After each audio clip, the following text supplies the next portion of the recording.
வணக்கம் மக்களே, நாம இந்த ஆரோக்கியமான பதிவில் வெண்டைக்காயில் நிறைந்திருக்கக்கூடிய மருத்துவமைகளை பற்றி தான் பார்க்க போகிறோம். வெண்டைக்காயை வாரத்தில் ஒரு தடவையாவது நம்மளுடைய உணவுகளை சேர்த்துக்கொள்ளும் போது அதில் இருக்கக்கூடிய ஊட்டச்சத்துக்களால் நம்ம நலமடையலாம்.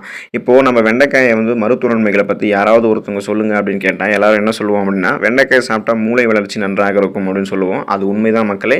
ஆனால் அதை விடவும் தாண்டி இன்னும் வெண்டைக்காய் அதிக மருத்துவமைகளை கொடுக்குது. வெண்டைக்காய் நம்மளுடைய உடல் எடையை குறைக்கும், இதயத்தை ஆரோக்கியமாக வைத்துக் கொள்வதற்கு உதவிகரமாக இருக்கும். எலும்புகள் நம்ம வெண்டைக்காய் சாப்பிடும்போது வலிமை அடையும். அதே போல் புற்றுநோய் செல்களினுடைய வளர்ச்சியெல்லாம் கட்டுப்பாடோடு இருக்கும். ஆன்டி இன்ஃப்ளமேட்டரிக் ப்ராப்பர்ட்டிஸ், அலர்ச்சிக்கு எதிரான பண்புகளை பெற்று பல நோய்களை எதிர்த்து போராடக்கூடிய தன்மையெல்லாம் நமக்கு வெண்டைக்காய் கொடுக்கும். ஸோ இதெல்லாம் எப்படி சாத்தியம், வெண்டைக்காயில் இருக்கக்கூடிய என்னென்ன சத்துக்கள் என்னென்ன நோய்களை குணப்படுத்தி மீண்டும் வராமல் தடுக்குது அப்படின்றத பற்றி ஒவ்வொன்றா தெளிவாக விளக்கமாக பார்க்கலாம்.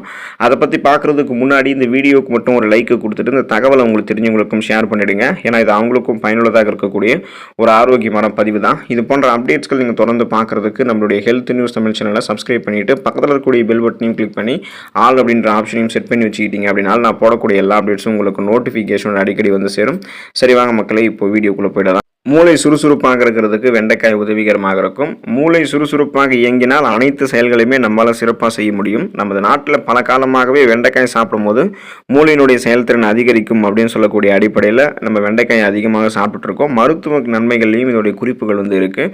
குறிப்பாக கல்வி பயிலக்கூடிய குழந்தைகள் ஆரம்பித்து இளைஞர்களை தொடங்கி அவங்க வெண்டைக்காய் சாப்பிடும்போது எதையும் எளிதில் கற்றுக்கொள்ளக்கூடிய திறன் பெற்று மூளை செயல்திறன் அதிகரித்து கல்வியில் சிறந்து விளங்குவாங்க.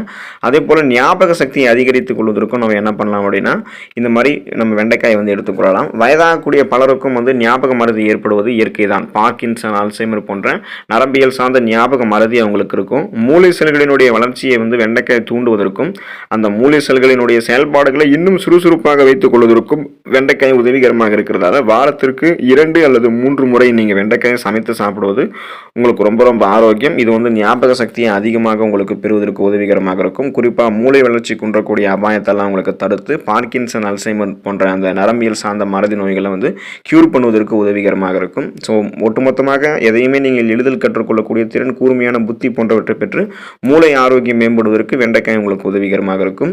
நீரிழிவு நோய் குணப்படுத்தப்பட்டு மீண்டும் வராமல் தடுக்கப்படுவதற்கு வெண்டைக்காய் எடுத்துக்கொள்ளலாம். நீரிழிவு நோயால் பாதிக்கப்பட்டவர்கள், அதாவது சுகர் பேஷண்ட்ஸ் பார்த்தோம் அப்படின்னா அப்பப்போ வெண்டைக்காய் சாப்பிட்டு வரும்போது அவர்களினுடைய ரத்தத்தில் இருக்கக்கூடிய சர்க்கரையினுடைய அளவு கணிசமான அளவில் குறைந்திருக்கிறத கண்டுபிடிச்சிருக்காங்க. எனவே வாரத்திற்கு குறைந்தபட்சம் 2 தடவை, அதாவது 2 முறை நீங்கள் உங்களுடைய உணவுகளில் வெண்டைக்காயை சமைத்து சாப்பிடும்போது வழக்கமாக அந்த மாதிரி ஒரு ஒரு மெயின்டெனன்ஸ் பண்ணிட்டு இருக்கீங்க அப்படின்னா, நீங்கள் அதை சாப்பிட்றத ப்ராப்பராக மெயின்டைன் பண்ணிட்டு இருக்கும்போது உங்களுடைய ரத்தத்தில் சர்க்கரையினுடைய அளவு கட்டுப்பாடோடு இருக்கும். நாளடைவில் அந்த சுகர் ப்ராப்ளத்திலிருந்து நீங்கள் விடுபடுவதற்கு வெண்டைக்காய் உதவிகரமாக இருக்கலாம். புற்றுநோய் பிரச்சனையிலிருந்து நீங்கள் விடுபடுவதற்கு வெண்டைக்காயை சாப்பிடலாம். நமது உடலில் உண்டாகக்கூடிய புற்றுநோய் செல்கள் மீண்டும் மீண்டும் வளரக்கூடியது. ஸோ அது ஃபாஸ்ட்டாக பெருகி இன்னும் புற்றுநோயை அதிகப்படுத்தி இறக்க வைத்திரும் நம்மளை. ஸோ இப்படிப்பட்ட தீமையான செல்களை அழித்து ஆரோக்கியமான செல்களை மட்டும் நம்மளுடைய உடலில் வளர்ச்சி பெற செய்வதற்கு ஆற்றல் வேணும் அப்படின்னா வெண்டைக்காயை நம்ம எடுத்துக்கொள்ளலாம். எனவே புற்றுநோய்க்காரர்களை, அந்த புற்றுநோய் பிரச்சனை ஏற்படாமல் என்று நினைக்கிறவங்களும் புற்றுநோய்க்காரர்களும் அதை தடுக்க நினைக்கிறவங்கலாம் என்ன பண்ணலாம் அப்படின்னா, அடிக்கடி வெண்டைக்காயை தங்களுடைய உணவுகளை சேர்த்துக்கொள்ளும் போது ஃப்ரீ ரேடிக்கல்ஸ் என்று சொல்லக்கூடிய தீங்கு விளைவிக்கக்கூடிய செல் பரவலால் ஏற்படக்கூடிய அந்த பிரச்சனை உங்களுக்கு கியூர் ஆகிடும். ஸோ அதுக்கு நீங்கள் வெண்டைக்காய் எடுத்துக்கொள்ளலாம். நோய் எதிர்ப்பு சக்தி பெறுவதற்கு வெண்டைக்காய் உதவிகரமாக இருக்கும். நம்மளுடைய இம்யூன் பவரை நம்ம இன்க்ரீஸ் பண்ணிக்கிறதுக்கு வெண்டைக்காய் சாப்பிடலாம். இதன் மூலமாக பல விதமான நோய்களை எதிர்த்து போராடலாம். குழந்தைகள் மற்றும் முதியவர்கள் ஆகிய 2 தரப்பினரும் உடலில் நோய் எதிர்ப்பு ஆற்றல் அவங்களுக்கு குறைந்த அளவில் இருந்தாங்க அப்படின்னா அவங்க பலவிதமான பிரச்சனைகளை அட்டாக் ஆகுவாங்க. ஸோ குறிப்பாக குழந்தைகள், இளைஞர்கள்லாம் பார்த்தோம்னா ஈஸியாக அட்டாக் ஆகிடுவாங்க. முதியவர்கள்லாம் இன்னும் ஈஸியாக அட்டாக் ஆகிடுவாங்க. அப்போது அவங்களாம் வெண்டைக்காயை தங்களுடைய உடலுக்கு எடுத்துக்கொள்ளும் போது உடலுக்கு தேவையான சத்துக்கள் வெண்டைக்காயில் இருக்கிறதோட நோய் எதிர்ப்பு சக்தி அதிகரிக்கும். ஸோ இம்யூன் பவர் வெண்டைக்காயில் இருக்கக்கூடிய விட்டமின் சி எனும் உயிர் சத்தால் கிடைக்க ஆரம்பிக்கிறதால ஆன்டி ஆக்சிடென்ட்ஸ்களால் கிடைக்க ஆரம்பிக்கும் போது பலவிதமாக அவங்களுக்கு இருக்கக்கூடிய நோய்களையுமே குணப்படுத்திக்கலாம். சீசனாக புதுசாக அட்டாக் ஆகக்கூடிய பாக்டீரியா, வைரஸ் போன்ற தொற்று வியாதிகளையும் வராமல் தடுத்து நலமோடு வாழலாம். வயிறு சார்ந்த பிரச்சனைகள் குணப்படுத்தப்பட்டு மீண்டும் வராமல் தடுக்கப்படுவதற்கு நம்ம வெண்டைக்காய் எடுத்துக்கொள்ளலாம். இப்போது இன்றைய காலங்களில் பலருக்கும் வயிற்றில் அல்சர் அப்படின்னு சொல்லக்கூடிய குடல் புண் பிரச்சனை, செரிமானமின்மை, வயிற்றில் ஜீரண அமிலங்களினுடைய சீரற்ற நிலை போன்ற பிரச்சனைகள் ஏற்படுது. இதன் மூலமாக அவங்களுக்கு செரிமானம் சார்ந்த பிரச்சனைகள், சீரற்ற குடல் இயக்கம், மலச்சிக்கல் போன்ற பிரச்சனைலாம் அடிக்கடி இருக்குது. ஸோ இந்த மாதிரி பிரச்சனை இருக்கிறவங்க வெண்டைக்காயை அதிகம் தங்களுடைய உணவுகளை சேர்த்து சாப்பிட்டு வரும்போது வயிறு சம்பந்தமான பிரச்சனைகள் நிவாரணம் பெறலாம். கல்லீரல் சார்ந்த பிரச்சனைகள் நீங்கி கல்லீரல் ஆரோக்கியமாக இருக்கிறதுக்கு வெண்டைக்காய் எடுத்துக்கொள்ளலாம். அதிகளவு நச்சுக்கள் கல்லீரலில் சேருவதாலும் அதீத அலர்ச்சினாலும் சிலருக்கு கல்லீரல் சம்மந்தப்பட்ட பிரச்சனைகள் நமக்கு உடலில் ஏற்படுது. இந்த பிரச்சனைகளை சரி செய்வதில் வெண்டைக்காய் சிறப்பாக செயல்படும். தொடர்ந்து நம்மளுடைய உணவுகளில் வெண்டைக்காயால் செய்யப்பட்டிருக்கக்கூடிய உணவுகளை சாப்பிட்டு வரும்போதோ நமக்கு கல்லீரல் சார்ந்த பிரச்சனைகள்லாம் க்யூர் ஆகிடும். கல்லீரலில் கொழுப்புகள் தேங்குவதோ நச்சுக்கிருமிகள் தேங்குவதோ என எதுவுமே இருக்காது. நம்ம நலமோட கல்லீரலை பாதுகாத்துக் கொள்ளலாம். சிறுநீரகம் ஆரோக்கியமாக இருக்கிறதுக்கு வெண்டைக்காய் எடுத்துக்கொள்ளலாம். உடலில் ஓடக்கூடிய ரத்தம் பார்த்தோம், உடலில் ஓடக்கூடிய ரத்தத்தில் இருக்கக்கூடிய அனைத்து வகையான நச்சுக்களுமே சிறுநீர் வழியாக தான் நம்மளுடைய உடலிருந்து வெளியேறும். ஒரு சிலருக்கு பல காரணங்களால் உடலுக்கு தேவையான சத்துக்களும் சிறுநீர் வழியாகவே வெளியேறிடும். ஸோ இந்த மாதிரி சத்து குறைபாடு பிரச்சனை இருக்கிறவங்கலாம் பார்த்தோம் அப்படின்னா சிறுநீரக மண்டலத்தை தன்னுடைய வேலையை மிக சிறப்பாக செய்ய வைக்கிறதுக்கு, அதாவது கழிவு நீக்க மண்டல வேலையை மட்டும் மிக சிறப்பாக செய்ய வைக்கிறதுக்கு வெண்டைக்காயை சாப்பிடலாம். இதனால உங்களுடைய உடலில் இருக்கக்கூடிய சத்துக்கள் அந்த கழிவுகளோடு சேர்ந்து வெளியேறாது. சத்துக்கள் தானாக இருக்கும், கழிவுகள் மற்றும் வெளியேற்றப்படும். அதுக்கு நீங்கள் வெண்டைக்காய் எடுத்துக்கொள்ளலாம். கொலஸ்ட்ரால் பிரச்சனையிலிருந்து நீங்கள் விடுபடுவதற்கு வெண்டைக்காய் எடுத்துக்கொள்ளலாம். உடலினுடைய தேவைக்கு ஏற்ப நல்ல கொலஸ்ட்ரால் மட்டும் நமக்கு வளமான அளவில் இருந்தாலே போதும். ஆனால் கெட்ட கொழுப்பினுடைய அளவு நமக்கு உடலில் இருக்கக்கூடாது.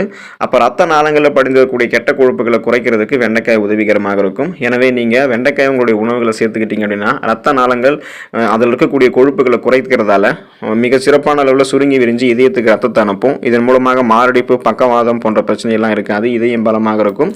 ரத்த அழுத்தம் சார்ந்த பிரச்சனைகளும் நம்ம இல்லாமல் நலமோடு வாழலாம். ஸோ கொலஸ்ட்ரால்லாம் குறைச்சிக்கிறதுக்கு வெண்டைக்காய் எடுத்துக்கொள்ளலாம். உடல் எடை உங்களுக்கு குறைக்கணும் அப்படின்னா நீங்கள் என்ன பண்ணலாம் அப்படின்னா வெண்டைக்காய் உங்களுடைய உணவுகளை சேர்த்துக்கலாம். இப்போது உடல் எடை அதிகரிக்கிறதுக்கான காரணம் என்னன்னு கேட்டிங்கன்னா, நீங்கள் அதிக கலோரிகள் இருக்கக்கூடிய உணவுகளை தொடர்ந்து சாப்பிட்டுட்டே இருக்கிறது தான்.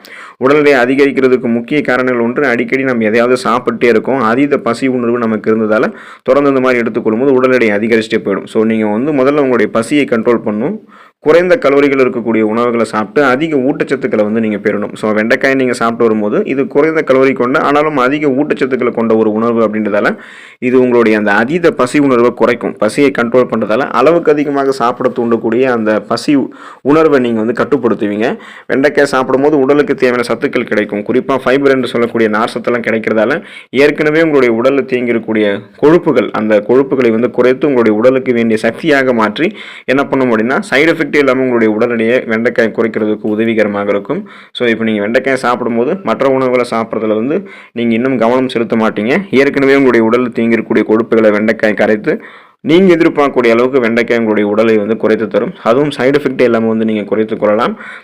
உங்களுடைய உடலில் இருக்கக்கூடிய கொழுப்புகள்லாம் குறைக்கப்பட்டு உங்களுக்கு சக்தியாக மாற்றப்படும். ஸோ இப்போ நீங்கள் இது போல் நிறைய மருத்துவமனைகளை பெறணும் அப்படின்னா தொடர்ந்து தினமும் நீங்கள் வெண்டைக்காயை சாப்பிட வேண்டும் அப்படின்றதெல்லாம் அவசியம் கிடையாது. வாரத்தில் ஒரு தடவையோ அல்லது 2 தடவையோ நீங்கள் வெண்டைக்காயை சமைத்து சாப்பிடலாம். மருத்துவ குறிப்பின்படி எந்த ஒரு உணவையுமே சமைத்து சாப்பிடுவது நமக்கு ஆரோக்கியம். அப்போ தான் செரிமானம் மிக சிறப்பாக நடைபெற்று எந்த விதமான பிரச்சனைகளும் இல்லாமல் ஊட்டச்சத்துக்கள் மிக விரைவாக உறிஞ்ச பெற்று நம்ம நலமோடு வாழலாம்.